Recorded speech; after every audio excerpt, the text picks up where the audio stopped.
भारत के पास Sukhoi 30 MKI की 6 squadron है। इनमें से एक स्क्वाड्रन असम के चबुआ में तैनात है।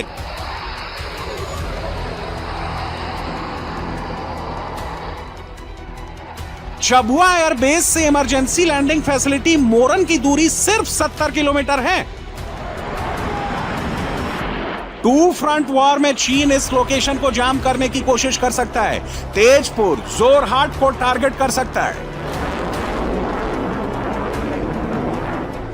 लेकिन चीन ने अगर ऐसी हिमाकत की, चबुआ एयरबेस को डिस्टर्ब किया, तो सुखोई सिर्फ 70 किलोमीटर दूर मोरन हाईवे से उड़ान भर पाएंगे, चीन में जाकर तबाही मचाएंगे।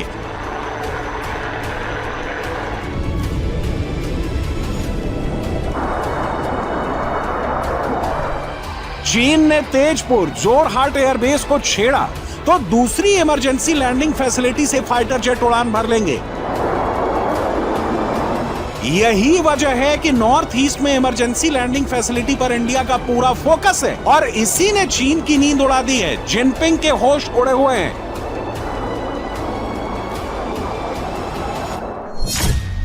राफेल की रेंज 3700 किलोमीटर है। सुखोई 30 MKI की रेंज 3000 किलोमीटर है। मोरन हाईवे की इमरजेंसी लैंडिंग फैसिलिटी से बीजिंग की दूरी 1800 किलोमीटर, यूनान की दूरी 1000, सिचुआन की दूरी 1200 किलोमीटर है। मोरन हाईवे पर अगर राफेल और सुखोई ने उड़ान भरी तो चीन के ज्यादातर शहर इसकी रेंज में आ जाएंगे।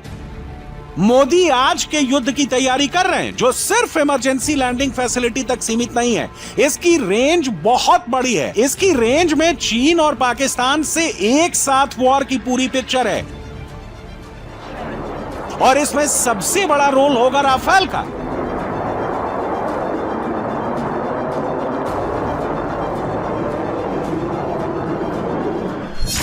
इंडियन एयरफोर्स के पास 36 राफेल पहले से मौजूद हैं। 26 राफेल फाइटर जेट्स के मरीन वर्जन का ऑर्डर दिया जा चुका है। 114 नए राफेल की डील साइन हो चुकी है।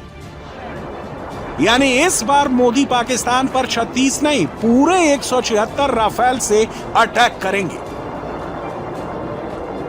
लेकिन इस बार पाकिस्तान में मचने वाली तबाही पहले से कहीं भयंकर होगी। इसकी चर्चा पाकिस्तान में दिन रात हो रही है और इसकी वजह है राफेल का महाघातक वर्जन।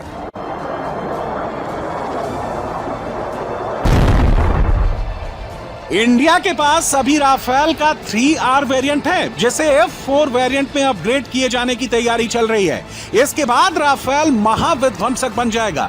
लेकिन पाकिस्तान के लिए इससे भी बुरी एक और खबर है।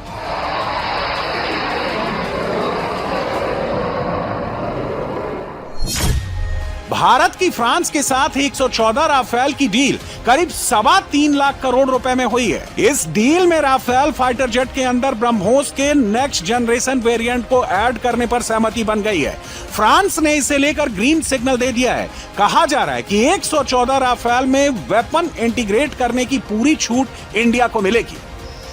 ऑपरेशन सिंदूर के दौरान इंडियन एयरफोर्स ने राफेल से स्कैल्प मिसाइल दागी थी। राफेल से ही हैमर बम दागे थे। इन दो हथियारों से ही जैश का हेडक्वार्टर और लश्कर का अड्डा तबाह हो गया था। पाकिस्तान का चाइनीज एयर डिफेंस सिस्टम इनके आगे कबाड़ बन गया था।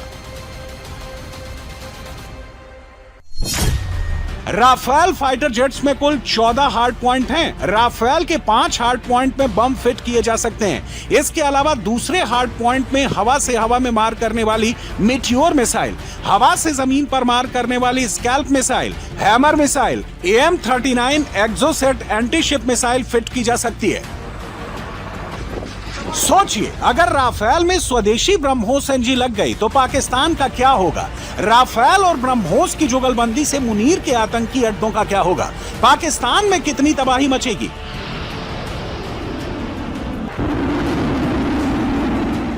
आज ही पुलवामा हमले की बरसी है। मैं इस हमले में जान गंवाने वाले मां भारती के वीर सपूतों को नमन करता।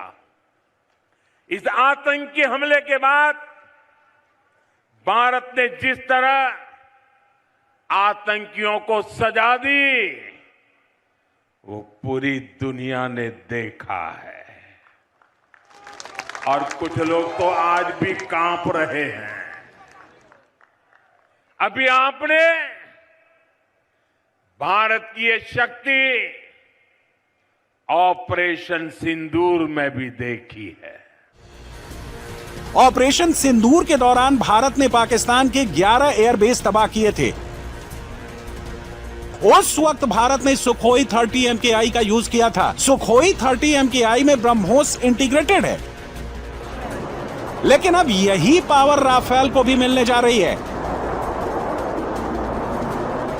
राफेल की अभी 2 स्क्वाड्रन बंगाल और हरियाणा में तैनात है।